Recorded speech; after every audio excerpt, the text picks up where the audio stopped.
C'est une réunion qui se tient ici à Kigoma pour 3 jours consécutifs.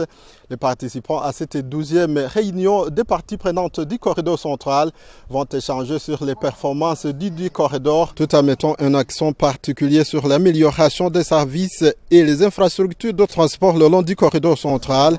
C'est dans cette optique que 3 groupes de personnes ont été invités, à savoir ceux qui offrent des services, les consommateurs des services ainsi que l'agence de facilitation du transport de transit et du corridor central qui assure la facilitation. Tous reconnaissent et saluent les efforts fournis par cette agence dans ces initiatives qui vont dans le sens de faciliter le transport de transit le long du corridor central.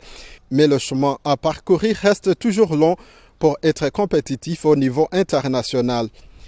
Il est grand temps que les pays membres du corridor central et les communautés d'affaires repensent la façon dont on planifiait, dont on émettait nos stratégies. Pourquoi? Nous sommes une région qui importe plus qu'elle n'exporte. Donc la balance commerciale est déficitaire.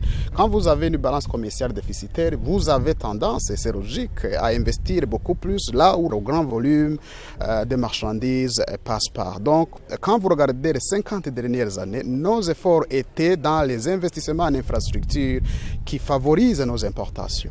Mais maintenant, regardez la transformation structurelle qui est en train de se faire. Les pays africains ont réalisé que seul le commerce les fera développer. Donc, quand ils veulent développer le commerce, ils pensent investir dans l'industrialisation. Et quand les pays africains industrialisent, leur marché d'écoulement proches, ce sont les pays voisins. Où est-ce qu'ils vont écouler leurs produits? C'est dans les pays voisins. Maintenant, est-ce que nous avons une infrastructure qui sera en mesure de supporter donc cette nouvelle donne? C'est ça en fait la réflexion qu'il nous faut. Des efforts des gouvernements respectifs sont aussi de grande importance pour la réalisation effective des initiatives du corridor central. Grâce aux efforts du secrétariat exécutif du corridor central, pour le moment, il y a des projets qui sont en cours. Les efforts de nous, comme au corridor central, avec l'appui du secrétariat exécutif, c'est de contacter aussi nos gouvernements respectifs pour fournir des efforts dans le sens d'améliorer les conditions de transit ou bien des transports de cargo. La Tanzanie, quant à elle, reconnaît les défis auxquels ces ports font face, mais elle reste toujours engagée à continuer à améliorer les services à tous ces ports.